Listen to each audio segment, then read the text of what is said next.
Welcome to another world famous OG55 reaction video. This time we are reacting to fellow content creator Mr. Andrew Platt talking about Epic Universe. He made a fantastic video on Epic Universe. We're going to talk about it. We're going to break it down up next on OG55. Let's go.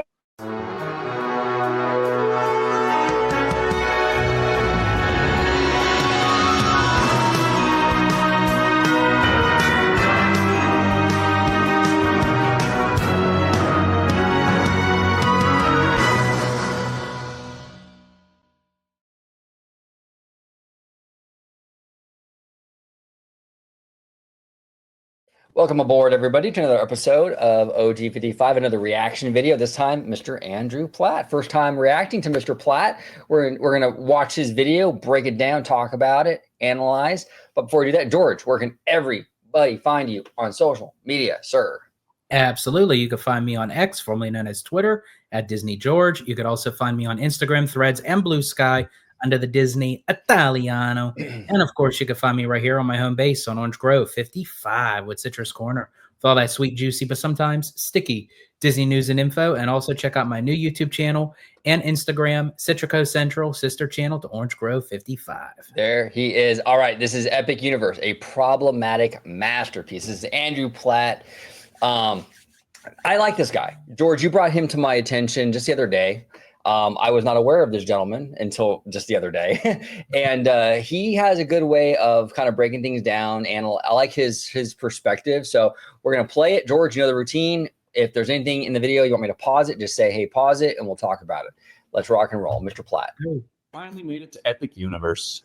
It's kind of funny to be saying finally, considering the park doesn't even open for another month. But there's been team member previews, which I can't go to. Then family and friends previews, which I don't know anyone well enough to go. And then there's been media previews, which I'm not popular enough for. So I had to wait all the way until pass holder previews. Man, I feel like I'm the last person in Orlando to visit this park. So I know I'm about 2 weeks late compared to all the other YouTubers in talking about Epic. And I didn't want to spoil anything for myself, so I've avoided all other YouTubers talking about going, unlike most of you watching right now. But let me just tell the story and give my honest thoughts and reviews about Epic Universe. So first I'll say that Epic is in kind of a weird spot. It's not directly off the freeway like most other parks, and most of the roads around it are either brand new or some of them aren't even finished yet. And so it's kind of difficult to find your way over there. I mean, I'm only a couple miles away, but I still felt like I was taking all sorts of windy back roads just to get there. But once I got there, I was surprised to find that my annual pass does actually get me free Prime. And remember what I've said before on this channel many, many times?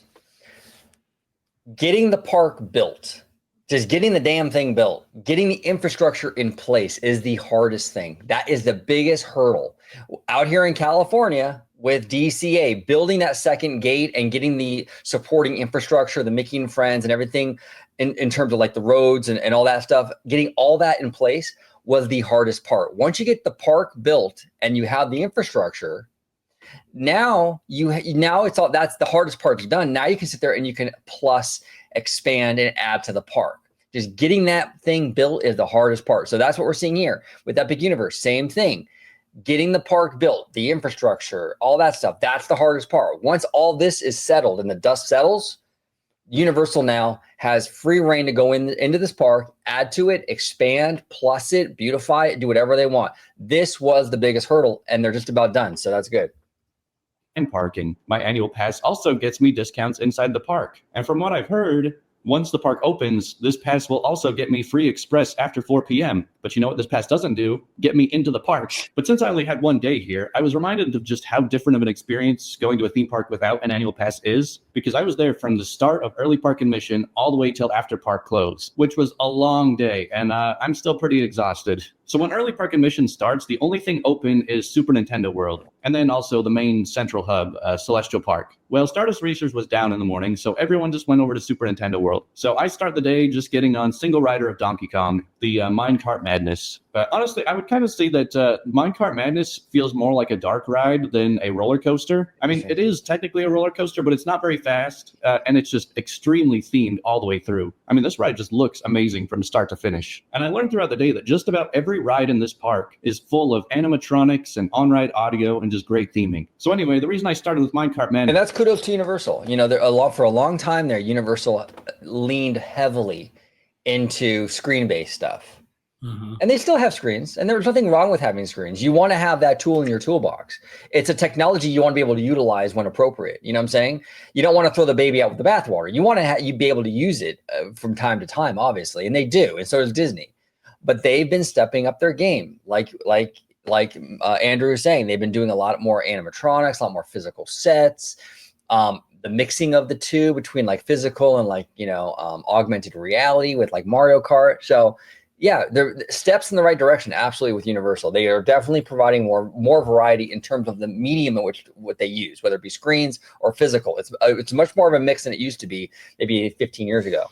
This is because I've been told that the line gets really horrible, and I definitely understood that throughout the day because the capacity on this thing is not very good. They can only send 4 people at a time, and those 4 people are pretty spaced out, so the line moves really slow. In fact, all of Super Nintendo World is kind of that way. So the other ride over there is this Mario Kart ride, and I gotta say that like the queue of this ride is amazing, and a lot of the practical effects throughout this ride are really cool too. But like the whole augmented reality like goggles thing, I was not a big fan of, to be honest. Like you got these really cool sets and animatronics going on, and then you've got like these like tiny little holograms that are just like kind of in your vision, but they don't really blend very well with the rest of the ride. And then like you're supposed to look at the other racers while pushing a button to shoot at them. And so it's like this really weird and kind of clunky interactive system.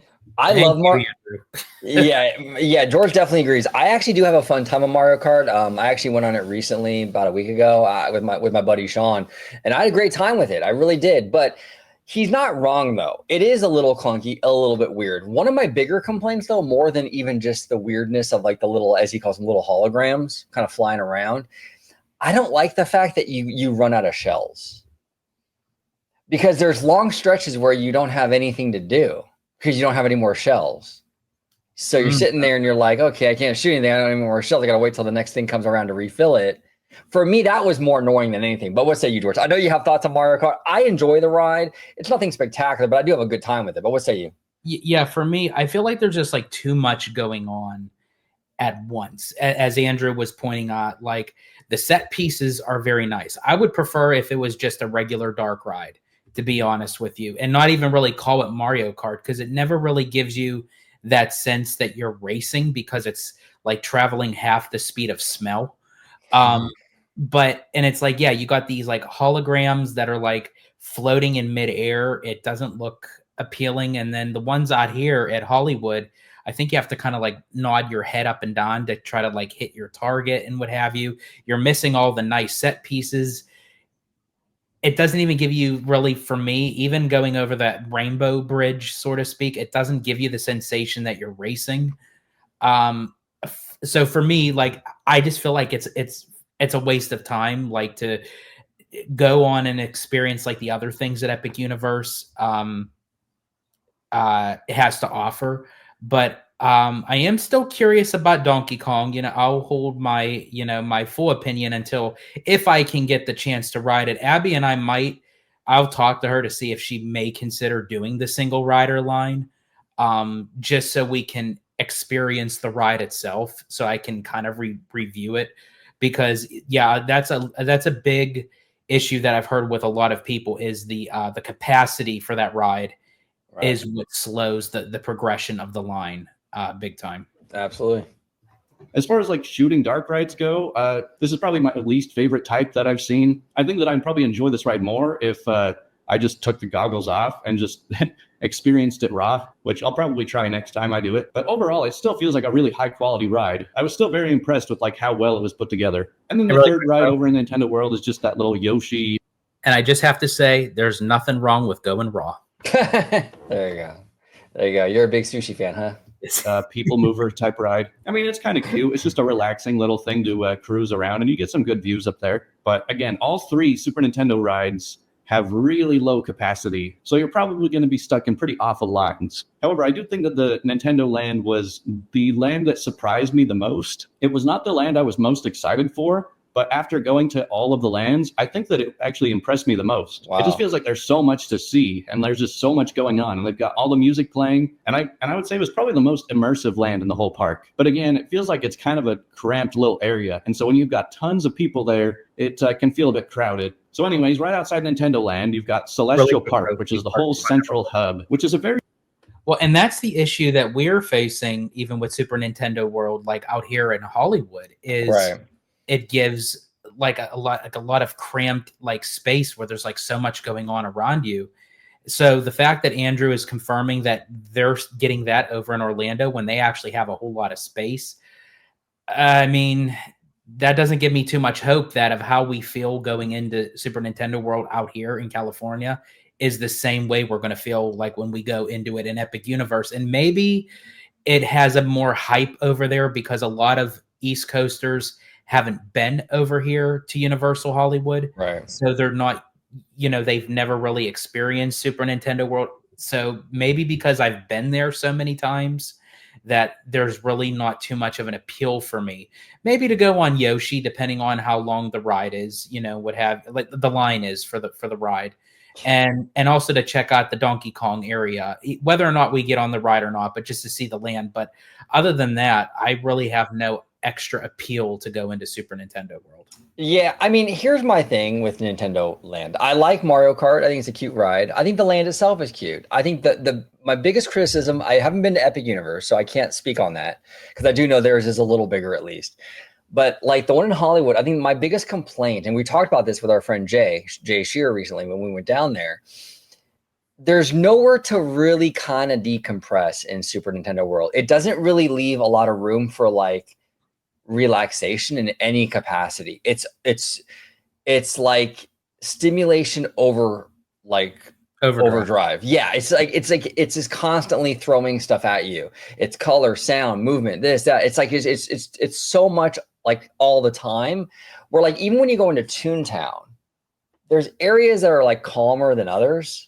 Mm-hmm. And so it's a little more welcoming. Like there's areas where you can kind of chill. Like if you go back there with the grassy area with where the Chippendale Treehouse used to be, it's a little more chill than like the area maybe over by the fountain in the front of the land. Like there's pockets of chill, but with Nintendo, you get in there and it's just yeah, like just constantly, Yeah. And you kind of get in there and it's kind of like anxious almost. Like I don't really want to stay that long. You know what I'm saying? Whereas compare that to like a Wizarding World, where it's like I can stay at Wizarding World all day. Yeah. Like it's very comfortable. I can eat, relax, chill, do my thing. I get in a couple rides, it's all good. Nintendo doesn't really allow you to do that. It's in my opinion, a very anxious experience. Just my opinion, Yeah. Very unique part of this park. You've got these huge, wide open pathways. And I mean, it takes a long time to walk from one end to the other. But my problem with it is that it kind of feels a bit empty because it's so big.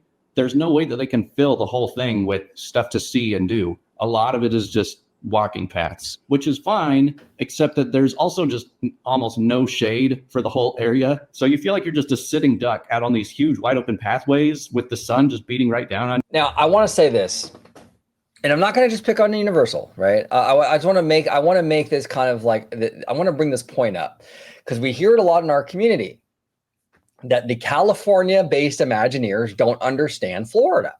They don't build lands and attractions and what have you based on the Florida environment. Okay. And that's a fair critique, but I'm not seeing a lot of that being presented in Universal's direction. I think as fans, we should be a little bit like fair here and be honest with ourselves. He's right. There's a lot of areas at Epic Universe that are very wide open. Yes, he brings it up that some of these trees will grow in, and yes, they will get bigger, but there's areas with no trees to begin with. The trees can't fill in if there's no tree there. Like the area around the big fountain, there's barely any trees, if any. So they can't get any bigger if there's no trees planted. You know what I'm saying? So that's a problem. I think they should have planted more trees around the lagoon or whatever you call it, the Bellagio fountain thing. I think that area looks really, really hot. There's no shade structures. There's barely any trees. Again, Disney would be catching a lot of heat, no pun intended, for that error, that mistake. We're not seeing it with Universal. And again, I want to make it very clear. Epic Universe looks dope as hell. I can't wait to go to it. But I'm not going to pretend like the park is perfect. I'm going to express my opinion and tell you when I see flaws. That is a flaw. it seems like a very hot, wide open park. And Andrew is kind of saying the same thing a little bit. Now, to be fair, again, there are areas that do have trees, and those will fill in, and that will that will improve the experience in those areas. But there are also areas that don't even have trees planted, so that's not going to happen in those areas. I think this is an issue that will improve over the years, though, because there are clearly a lot of like freshly planted trees, and it's going to take a little while for them to grow and, you know, create some actual shade. But as of right now, it feels very open. And let's just say that I never really feel the need to wear hats or glasses or sunscreen when I'm in the parks, because, you know, usually you're going in and out of shade, you're going inside a lot. And I never really have trouble with like sunburns in theme parks. But in this case, I did actually have to bite the bullet and get myself a hat, just because I was so worried about burning my head and face. But the two rides in Celestial Park are the Carousel and Stardust Racers. Now, the Carousel, it is actually a pretty unique carousel. I mean, it's got a lot more moving parts, and you do go a little bit higher. It's beautiful. But I would say that the vibes of this ride are way better at night. But then the other ride right here is Stardust Racers. Now, it's not too surprising, but this might actually be my new favorite roller coaster. Now, luckily, during these preview days, the park was actually not super crowded, so I was actually able to ride this 6 times throughout the day. I did 3 times on each side, and I'm not going to tell you which side is my favorite because the comparison is so close that it's really not worth getting hung up over like waiting in a longer line for one side. I do have one side I like a little bit more, but they're basically the same. But this ride feels very similar to Velocicoaster in that it's just a lot of launches and air times, but in this case, you have And a lot of people have been saying that, and that really surprises me, because when I watch Velocicoaster, it looks intense. You're like, you know, it looks like you're really, really moving. When I watch footage of Stardust Racers, it looks fast, but a little bit more serene in the way that it kind of moves and the way that the layout of the track is. Velocicoaster looks more intense, at least visually from the outside. But I've been hearing that like this one actually gives Velocicoaster a run for its money. Like, it's pretty intense.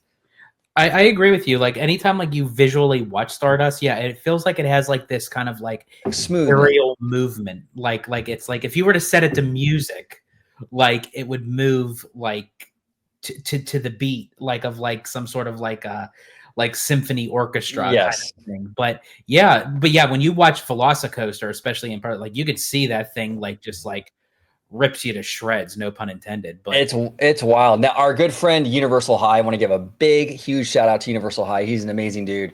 Universal High was down there. He said Stardust Racers made him throw up.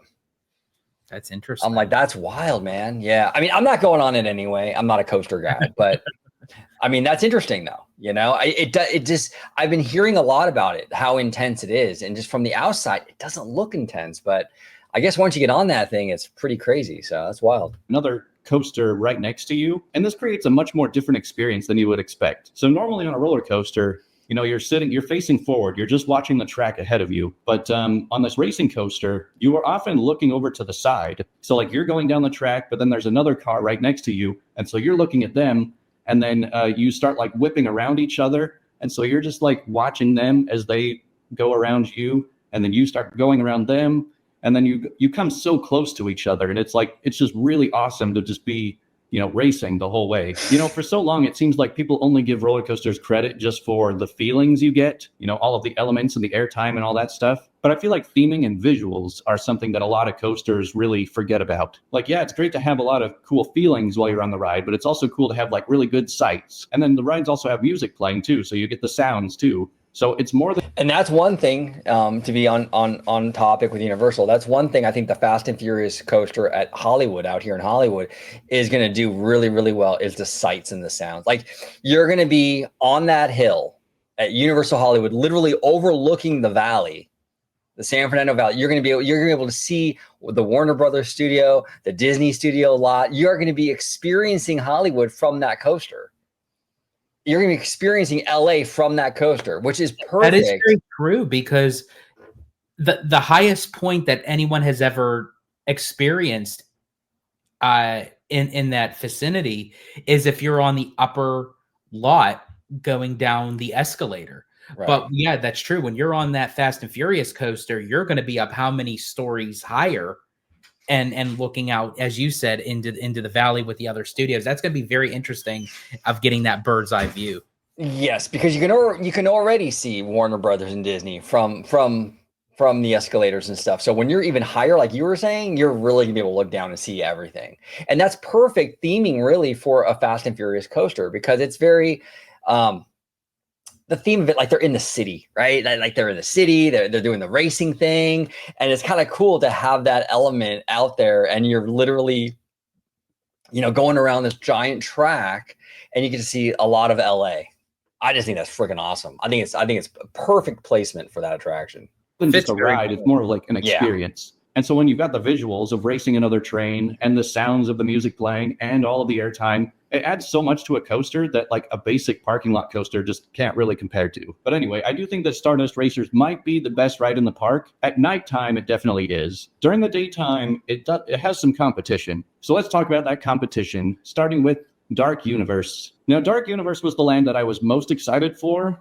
However, I feel like this land is kind of small, and I would almost even go so far as to say it feels almost like unfinished. Now, like the main street where you walk in, it's really nice. You've got all these like shops and everything looks creepy. And then you've got the big castle in the background, and all of that has really good vibes. But then you take this like back pathway and it's mostly just like dead looking grass, which I mean, I guess they're going for this like isolated countryside type theme. But then you go over there and it just feels like there's not much there. There's not much theming. You've got the werewolf coaster back there, which was not my favorite. There's not a whole lot of theming. It's probably the least exciting roller coaster in the whole park. So yeah, the werewolf coaster, it's got spinning and it's fine. It's an okay little family coaster, but it's kind of just a small filler ride, I guess. But the main attraction in Dark Universe is definitely Monsters Unchained, or should I call it Monsters Unhinged? Now, I just want to say, I want to give a big shout out to Mr. G Prodigy. This man is a freaking genius. Banger after banger between Monsters Unchained and Velocicoaster. This guy is, he's a hit maker. Universal is very, very lucky to have him on board, because it seems like he's been really, really knocking it out of the park.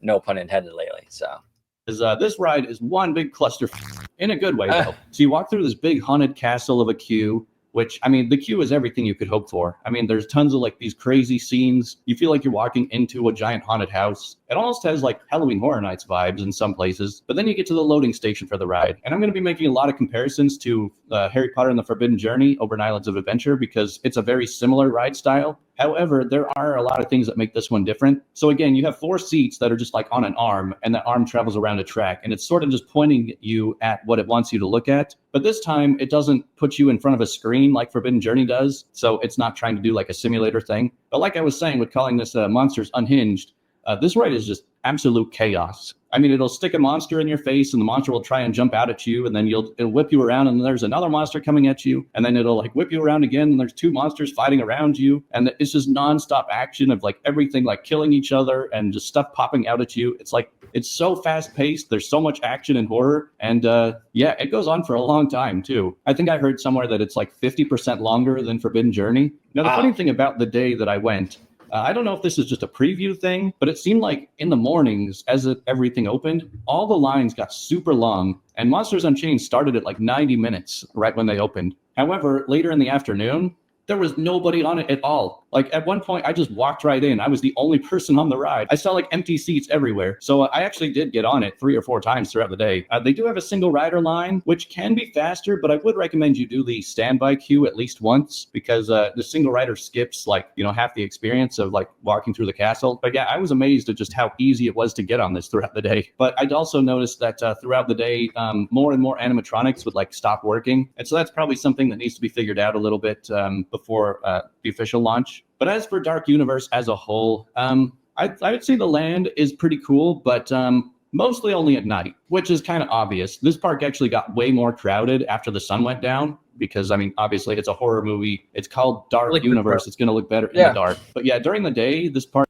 So first off, I just want to say, I think it's quite interesting that that Andrew said, like, Dark Universe is kind of small and feels a little bit unfinished, because they were supposed to have a third attraction that was supposed to be part of this, which was going to be like a water-based ride of like the creature from the Black Lagoon. Yeah.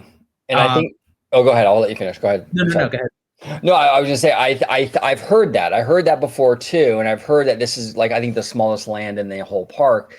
Look, I said it like years ago. I said, like, how viable are the Universal monsters? 100+ year franchise. Are the normies going to care? You know what I'm saying? I said it years ago. And it seems like Universal had the same concerns when they built this park. There's a reason why this land is small, because I don't think they were really sure how it was going to land with the normies. Now, obviously, it's a huge hit. I mean, it's like the most popular, G Prodigy came through like he always does. And, Monsters Unchained is the most popular attraction next to the Harry Potter thing, but it's like, I think Universal was not really sure. I think they were skeptical. Like, are the monsters going to do this? Now it's been proven they did. And I'm sure we're going to see expansions of some kind here. But I think that was the mindset going in. Like, well, let's start off small because we don't know if this thing is really going to land with the normies. What say you, George? Yeah, I completely agree with you. And actually, that's what I was going to say. Like, I feel like that they wanted to kind of take the safe route, so to speak, because they didn't know like how people would react to the classic Universal monsters, which again, as you had mentioned, obviously they reacted very well. So I do feel like they will use that part of the expansion pad to grow out Dark Universe. Also, shout out to our good friend, Mr. Theme Park Wizard, who had mentioned to the fact of that there's a possibility with Dark Universe not being that big, they may be able to bring it home, so to speak, where actually the Universal monsters were birthed at Universal Studios Hollywood. Hollywood. We love Hollywood, right? We love LA, our home. I ain't got nothing to say but West Side.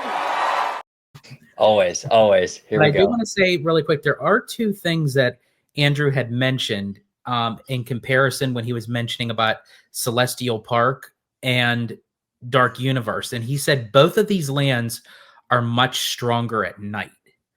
And I can kind of see that, but that is a little bit worrisome of how, now again, I'll give my own opinion once I experience it myself. But I wonder of how the lands look aesthetically is a bit more lackluster during the day, and it's really not as strong as it would be at night. Well, here's the issue that I have with that.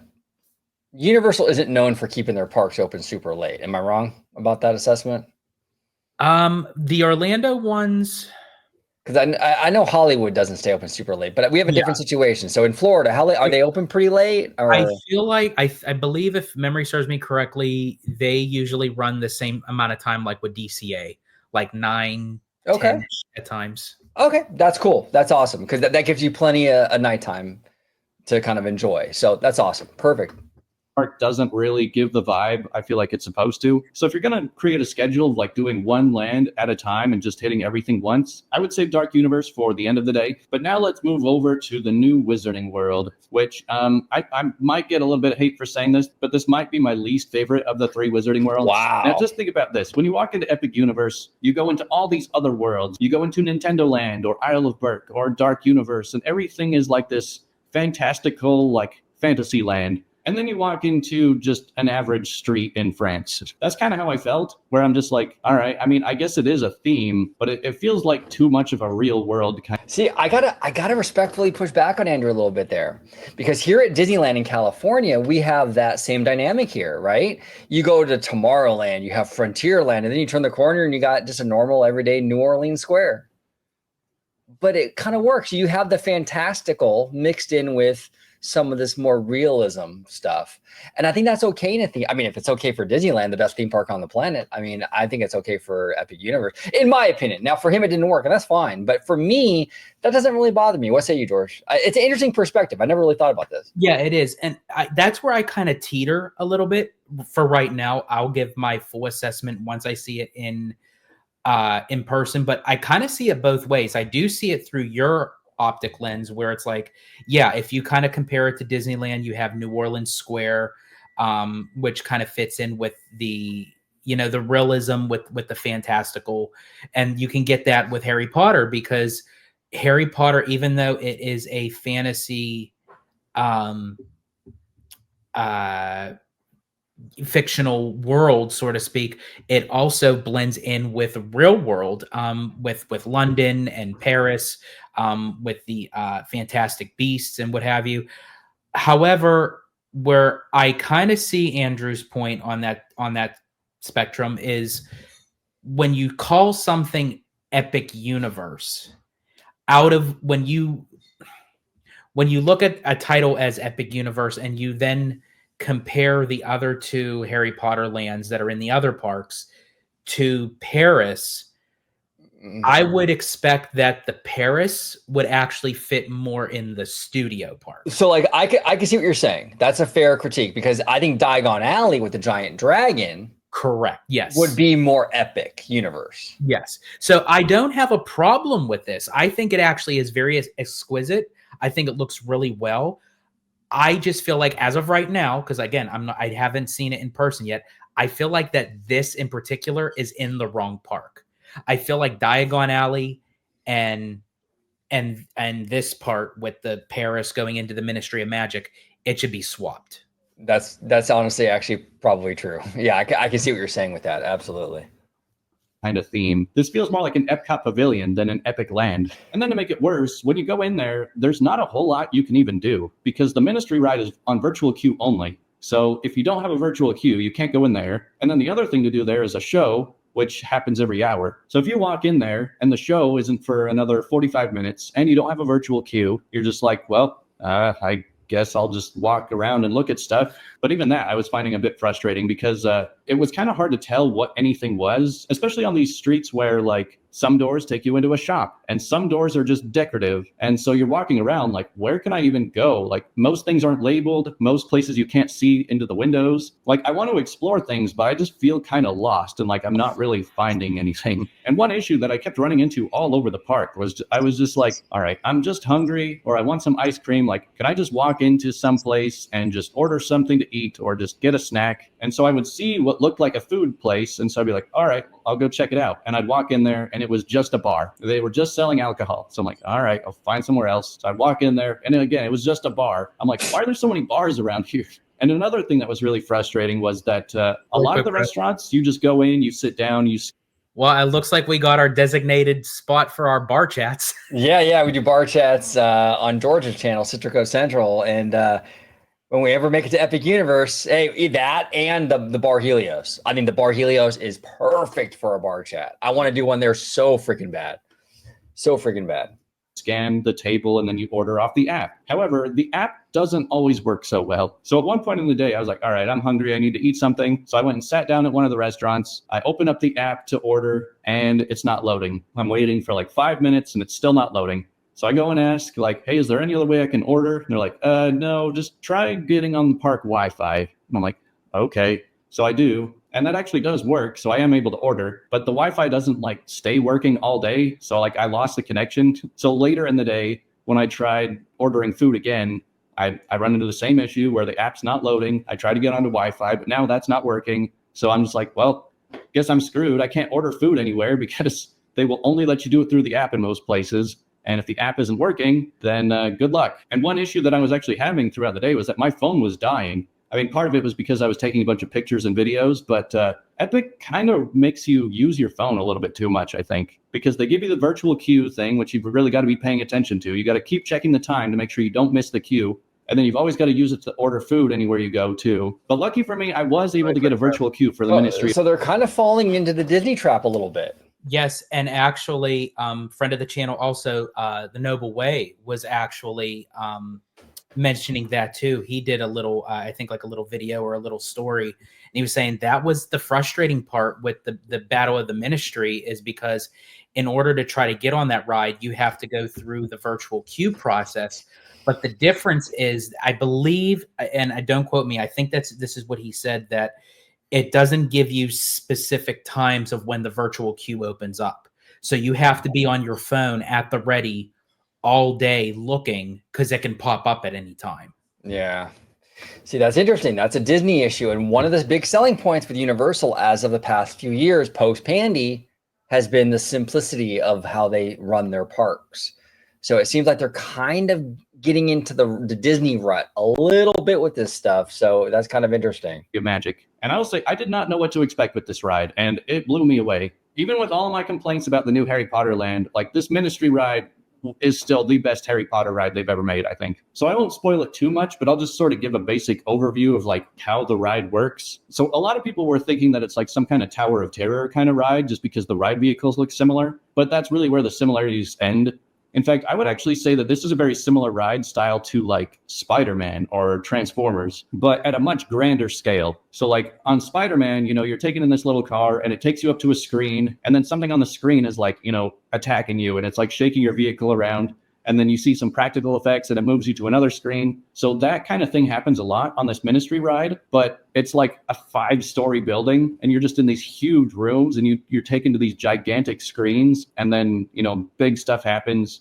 And then it moves you to some more animatronic stuff. So yeah, that's kind of like what to expect. And I know a lot of people are kind of sick of seeing screen-based simulator rides. And I've definitely felt that way too. However, all of the screens in this new park are insanely high quality. Like you can tell that the technology has improved quite a lot because in some cases, like it looks way more real. It doesn't feel like you're looking at a screen a lot of the time. So, I mean, I feel super lucky that I was even able to ride Ministry of Magic because from what I've heard, it only started running like in the last couple weeks, I think. It's taken a long time for them to get it working, and apparently it breaks down a lot. And then you also have to get through the virtual queue. So the fact that I made it past all these barriers and was able to ride it, and everything worked while I rode it too. I mean, well, it did break down a little bit, but not in the middle, only at the start. Anyway, the other thing in the Wizarding World is there's a show there, which I didn't actually get to see. And the stupid reason for that. So I was doing my best to time things throughout the day. And I was like, okay, my virtual queue is at 6:35. So I will go to the 6 p.m. showing of this show. So at like 5:30, I'm walking all over the park looking for some ice cream and being really frustrated. So I finally find some.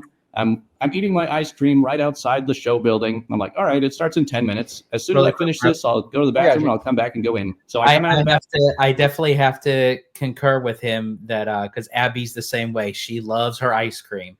So after, you know, if she doesn't get her ice cream, you know, he's just the same. Like he could get very irritated, you know, with the day. She has to have her ice cream. That's funny.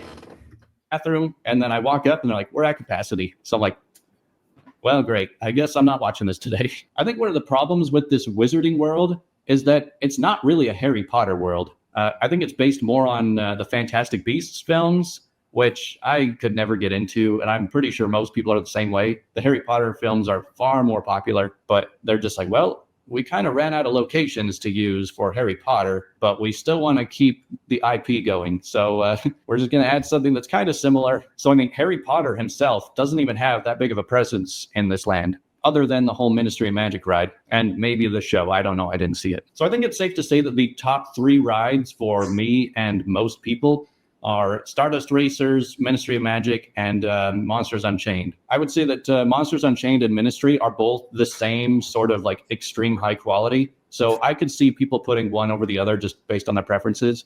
And then Stardust Racers is another very high quality ride, but in a much different way. So I really wouldn't blame anyone for like putting any of those 3 above each other. But now let's move on to the final land, which is How to Train Your Dragon, Isle of Burke. Now this land is kind of cute. I do like that there is this kind of theming in the park. It is kind of crazy just how much variety of theming there is around this park. But again, we've got 3 rides in this land, and they're okay. They actually have a flat ride here, which is kind of unusual for Universal. And it's not a great flat ride. It just kind of swings you around, and you can kind of control like how much you twist. But I wasn't able to get it to like fully spin around no matter how hard I tried. And I didn't see anyone else manage to do it either. So maybe it takes some practice, but it's probably not a ride that I'm going to care much about. And then there's also a water ride over there, which is actually the one thing I didn't do just because, like, I don't know, I didn't really want to risk getting soaked. I mean, there were times of the day where I was really hot and felt like I could use a splash of water on me. But with water rides, you never know if you're just going to get a refreshing splash or if you're going to have wet socks for the rest of the day. And that was just a risk I was not willing to make. But then the final ride here is the roller coaster. I think it's called a Hiccups Wing Gliders or something. And I actually managed to get the very first train of the day in the very front row. So at least I've got something to brag about here. And this coaster is actually pretty good. I mean, I had pretty high hopes for it, and it met all my expectations. It's very well themed. It takes you all over the land. I would say that it's almost on the level of Hagrid's as far as quality and theming, and almost even intensity too. I mean, Hagrid's is definitely a higher production thing, so it's still going to be better, but it's the same kind of style, how you're just kind of like, you're getting launches. There's a couple like parts where you get stopped and then you launch again. But overall, those are all of the lands. So I do have some complaints about the park as a whole. Some of them are just because it's in technical rehearsal still and that it's not fully working yet. So I can understand. I think that some things will get better. There were a couple like little food stands off on the side of the pathways that just like didn't put any signs up yet. Like I was in the Donkey Kong land and I see this place that looks like it sells like smoothies or ice cream or something, but there's just like no signs, no menus, no anything. And I'm like, is this place even open? Like there's people behind the counter, but I have no idea what they're serving. So I'm sure I would have just like had to open up the app to order something again. But my battery was draining really fast throughout the day. So I was like trying to refrain from using my phone unless I really had to, which is also why I was getting really frustrated that they would only allow you to order food in most places through your phone. Another problem I noticed was that a lot of the ride operations were pretty slow. You could tell that a lot of the employees don't really know what they're doing yet. So that's definitely just going to improve over time with practice. And also a lot of the rides are not super reliable yet. Of course, things are breaking down all the time. One thing I forgot to mention about Isle of Burke was that they have their whole dragon show. And I tried watching it. I sat in the theater. I waited for a while. And then they said, all right, the show's going to be delayed, but just hold on. And then 5 minutes later, they say it again. And then 5 minutes later, they're like, all right, never mind, the show's canceled. Get out of here. But they were giving away these things on my way out, which is kind of like that Ruby Pass that I got from being evacuated off the Velocicoaster.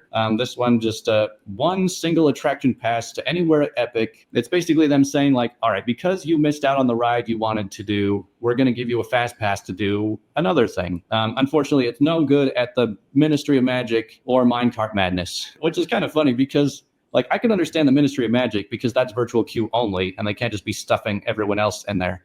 But the Minecart Madness one is funny because it's just like, yeah, we know the capacity is horrible on that thing. So no line cutting there. So yeah, I actually missed out on both shows while I was there, but I'll be back. I'm sure I'll see them next time I go. But to be honest, I've never really liked the type of shows where you have to keep checking the time, where you're like, oh, I want to see that show that I'm walking past. But then you're like, the next one's not for 45 minutes. I don't want to wait around here. I'm going to go somewhere else. Maybe I'll come back. And then later you check the time and you're like, oh, it starts right now, but I'm not anywhere near it. So I don't know. Maybe I just need to be a little bit more patient and wait around sometimes. Now, there are some things that I definitely hope improve over time. Like I was saying, there's a severe lack of shade for a lot of the park. So, maybe the trees will grow a little bigger. I would say that they should put some like canopies, but that might break any sight lines around or whatever. Now, something I also noticed is that the gift shops don't have the most variety of stuff. So like when you're over at Universal Studios or Islands of Adventure, they've got a wide variety of stuff in all the merch shops. I mean, sure, they do have stuff for like Harry Potter and Jurassic Park and all the stuff that they have rides for, but they also just have like a lot of other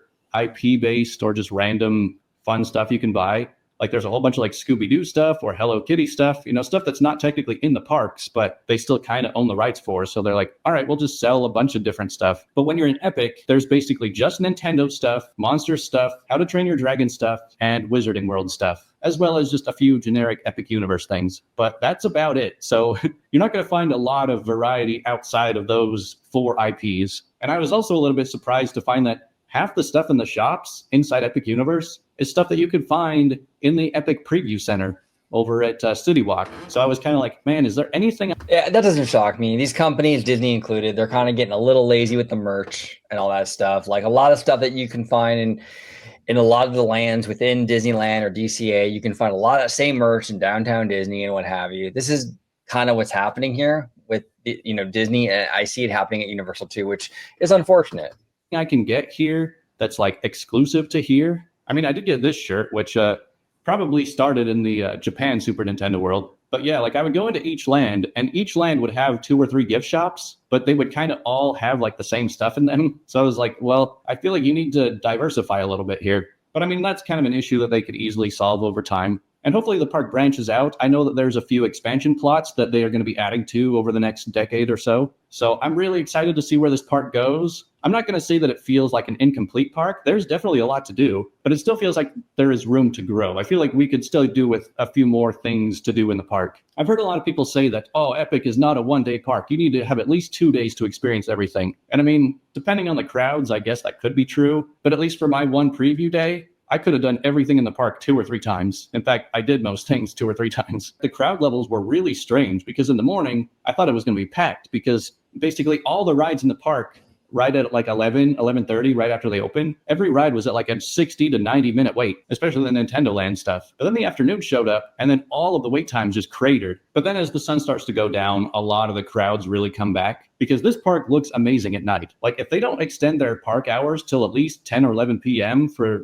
the entire summer, I'm going to be pretty disappointed because they've definitely designed this park to be like a nighttime park. Like all of the lands have so much nice lighting. The park just glows. Wow. Like Stardust Racers at night, the trains light up like they're comets flying through space. They actually do a pretty cool nighttime fountain show over by the Helios Hotel, which, I'm just going to call it the mini Bellagio because let's be honest, that's exactly what this thing is. Exactly. But I'm pretty sure they're going to be adding a fireworks show as well. I don't have much information on that. I have not heard much. But if Epic is open till midnight every night this summer and they do a fireworks show every night at 10 p.m., like I think that will be perfect. We definitely need some nighttime hours in this park. But overall, I would say that this is a very high quality park.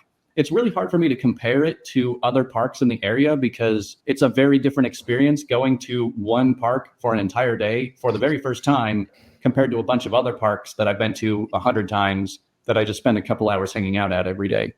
This was the first time in a long time that I've been able to just go and explore and try new things. And it's pretty wild when you think about it because think about how big of a deal it is when Universal or Disney opens one new ride, like whether it's Velocicoaster or Cosmic Rewind, and then everyone is flooding this brand new ride. Well, Universal just dropped 11 new rides all at the same time. And so people are like frantically running around like, I don't know what to look at first. It's kind of crazy just having like so much new high quality stuff all at the same time. And it is a very modern feeling park. This park doesn't feel like any other park I've been to. So yeah, some things I hope they improve is give more options to not have to use your phone so much throughout the day. I hope they drop virtual queue. I never like those things. I feel like they're going a little bit too modern with some things because my phone was just burning through battery the whole day, and my phone actually died towards the end of the night, and so I couldn't really take very many nighttime pictures or videos because I just didn't have a camera anymore. And then when I left the park, it was actually hard for me to get home because I couldn't open the map, and so it's dark. I'm in a place I've never really been before, and I keep like taking the wrong turns down into like hotel avenues, and so I got a little lost on my way home. But overall, it was a really fun day. I definitely want to go back. This is a really great park. For me to say that this is my new favorite park doesn't really mean anything because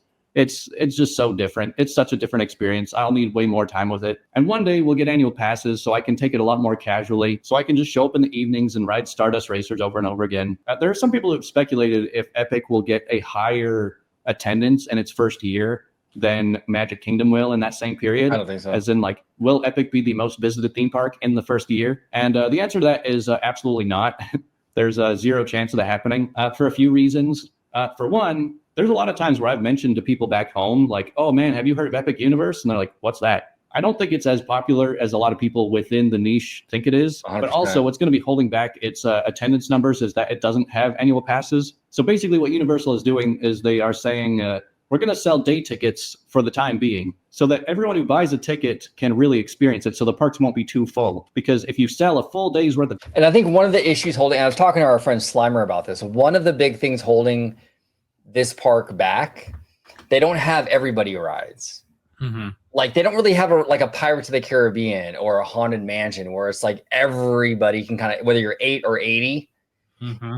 a lot of it is like cordoned off. Like, okay, here's the kid area, How to Train Your Dragon. All the kiddos go here. Here's another kid area, Super Nintendo. All the kiddos go there. Oh, but here's the adult thing, and here's the adult land. And it's like, so everything is still sort of cordoned off into these little areas where it's like, these are for the kids. It's more for adults. That's going to hurt it competing with Magic Kingdom. Magic Kingdom has a lot more everybody things to do. And that's one of the big selling points for these castle parks like Disneyland and Magic Kingdom. It's like everybody has something. And Epic is still sort of falling into that Universal kind of rut where everything is sort of like separated, So that's going to hurt it. If they can put in like maybe 2 or even 3 like Pirates of the Caribbean style everybody rides, then it might have a chance. But until then, it's not going to do tickets. And then you also have pass holders coming in on top of that. Then it makes it double crowded. And so they're probably going to wait till day tickets start to die down and they're not selling as many anymore.